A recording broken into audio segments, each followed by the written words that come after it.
अस्सलाम वालेकुम दोस्तों, एनएमडी के बिगा शॉर्ट्स में मैं आपको खुशामदीद कहती हूँ। अगर आपको इस वीडियो की कोई भी चीज़ समझ आए तो प्लीज़ इस वीडियो को लाइक करें, अपने फ्रेंड्स फेलोज और उन स्टूडेंट्स के साथ इसको शेयर करें जो कोचिंग को अफोर्ड नहीं कर सकते।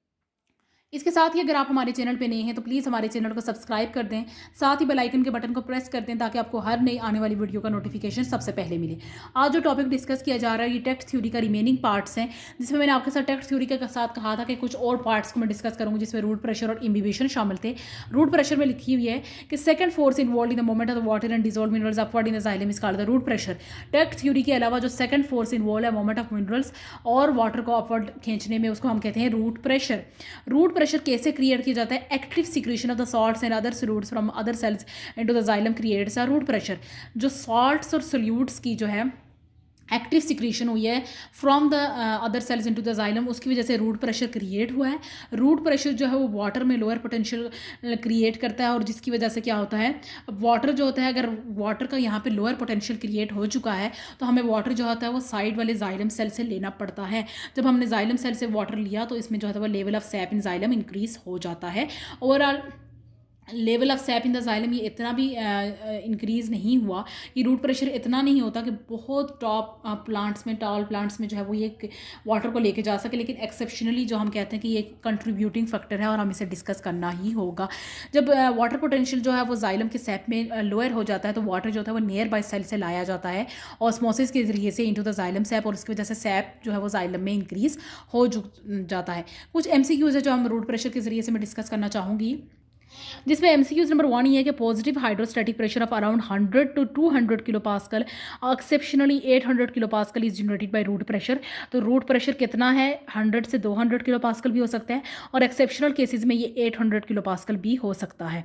और एमसीक्यूज नंबर 2 ये है कि 100 से 200 किलो पास्कल जो प्रेशर है ये इतना ज़्यादा प्रेशर नहीं है कि ये सैप को जाइलम में खींच सके। ठीक है, आपके वाटर को इतना ऊपर तक ये खींच के नहीं ले जा सकता। 100 से 200 किलो पास्कल जो है वो इतना ज़्यादा हाई प्रेशर नहीं है। एमसीक्यूज नंबर 3 ये लिखा हुआ कि फिर भी ये इतना हाई प्रेशर नहीं है, लेकिन ये एक कंट्रीब्यूटिंग फैक्टर है। रूट प्रेशर एक कंट्रीब्यूटिंग फैक्टर है जो पानी को थोड़ा बहुत ऊपर लेके जाता है, ये स्लोली ट्रांसपायर करता है और ये स्मॉलर इन साइज है। एमसीक्यूज नंबर 4 ये है कि which of the following pathway is chosen when water enters the xylem cell thus increasing the hydrostatic pressure in cell and pushes the water upward. कौन सा पाथ चूज किया जा सकता है जब वाटर जाइलम में एंटर हो? एपोप्लास्ट, सिम्प्लास्ट, वैक्यूलर या एनी ऑफ दीज। तो आप इसे कह सकते हैं कि any of these path can be chosen.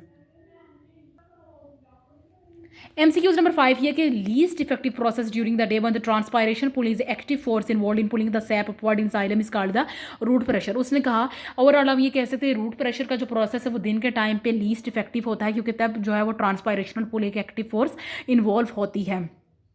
MCQs number 6 में ये बात लिखी है कि loss of water through the water secreting glands, वो ऐसा वाटर जो वाटर सिक्रेटिंग ग्लैंड से एक्सक्रीट हो उसे हम ग्यूटेशन या एक्सयूडेशन कह सकते हैं। उसने कहा कि रूट प्रेशर फिनोमेना जो है वो क्लोजली रिलेटेड है एक्यूटेशन और एक्सयूडेशन से।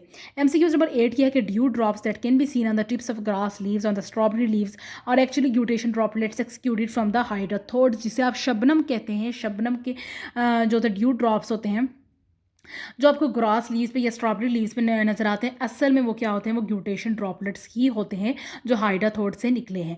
एमसीक्यूज नंबर 9 ये है कि जब ट्रांसपायरेशन सप्रेस्ड हो जाए और ह्यूमिडिटी हाई हो नाइट के टाइम पे तो ग्यूटेशन और एक्सयूडेशन का प्रोसेस हो सकता है, क्योंकि आपको पता है कि रूट प्रेशर जो है वो क्लोजली रिलेटेड फिनोमिनन है विद द ग्यूटेशन और एक्सयूडेशन।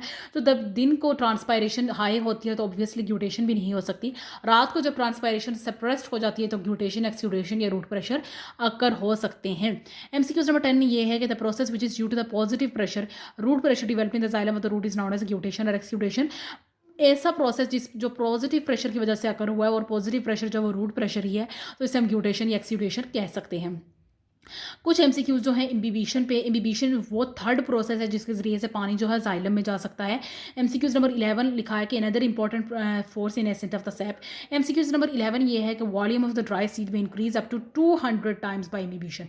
कहने का मतलब ये है कि ड्राई सीड का जो है प्रेशर जो है, वॉल्यूम जो है वो 200 टाइम्स इंक्रीज कर सकता है, जिसकी वजह से सीड कोटिंग जो होती है वो रैप्चर हो जाती है, फट जाती है और जर्मिनेशन जो होती है वो इफेक्टिव हो जाती है। एमसीक्यूज नंबर 12 ये है कि इम्बिबिशन जो वो रिवर्सिबल प्रोसेस है और जब सारा पानी लॉस्ट हो जाता है तो सेल वॉल और प्रोटोप्लाज्म का ओरिजिनल वॉल्यूम रिस्टोर्ड हो जाता है। ये इम्बिबिशन जो है वो एक रिवर्सिबल प्रोसेस है। MCQs नंबर 13 ये है कि अपटेक का water bye imbibition is generally important in the germinating seeds. Imbibition का प्रोसेस जो है वो जर्मिनेटिंग सीड्स में इंपॉर्टेंट है, क्योंकि जर्मिनेटिंग सीड्स में ये अपने वॉल्यूम को 200 टाइम्स इंक्रीज कर देता है। MCQs नंबर 14 ये है कि root cell wall imbibe the water from the soil and this water moves by the apoplast pathway. Root के जो सेल वॉल्स होते हैं वो वाटर को सॉइल से इम्बाइब करवाते हैं, और ये वाटर कैसे मूव करता है, एपोप्लास्ट पाथवे के जरिए से। ये चीज़ हम पहले भी डिस्कस कर चुके हैं। MCQs नंबर 15 ये है कि सेल वॉल के जो कंपोनेंट्स है जैसे सेलुलोज, पेक्टिन और लिग्निन, ये वाटर को ले लेते हैं और इसकी वजह से वॉल्यूम बढ़ जाता है, लेकिन कंपाउंड्स डिसॉल्व नहीं होते हैं। ये सेलुलोज, लेक्टिन और सेलुलोज, लिग्निन और पेक्टिन जो है वो पानी में डिसॉल्व नहीं होते हैं, और इसी प्रोसेस को हम इम्बिबिशन कहते हैं। यानी जब कंपोनेंट्स जो वाटर को तो ले लें but they do not dissolve in water, that process is known as a imbibition.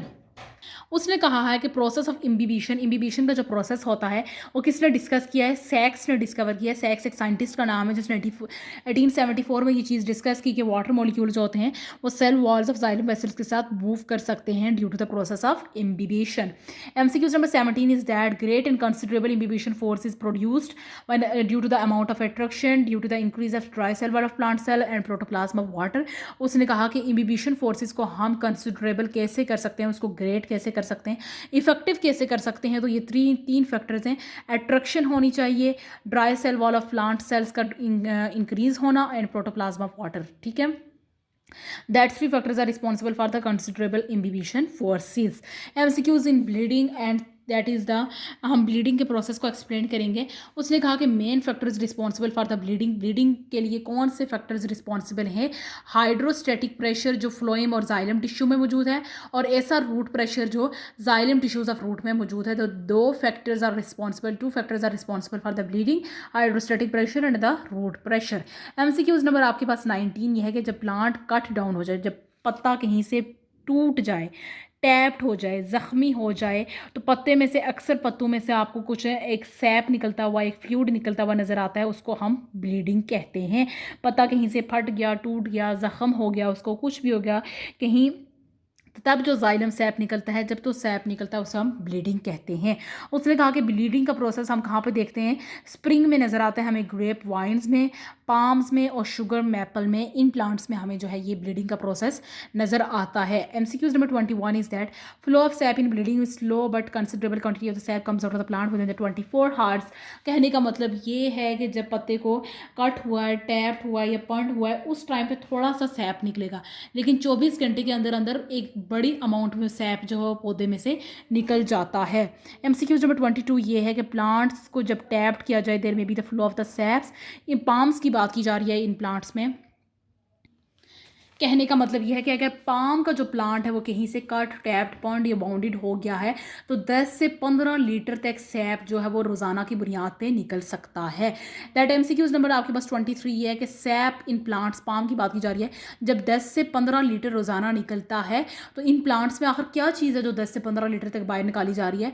Sugar होता है इनमें, वाटर हो सकता है, ऑर्गेनिक एंड इनऑर्गेनिक सब्सटेंसेस हो सकते हैं। यानी जो प्लांट्स, पाम्स की बात की जा रही है, आपके पास पाम्स जो हैं 10 से 15 लीटर तक वो अपना सैप निकाल सकते हैं जब वो बाउंडेड, टैप्ड या आपके पास कट होते हैं।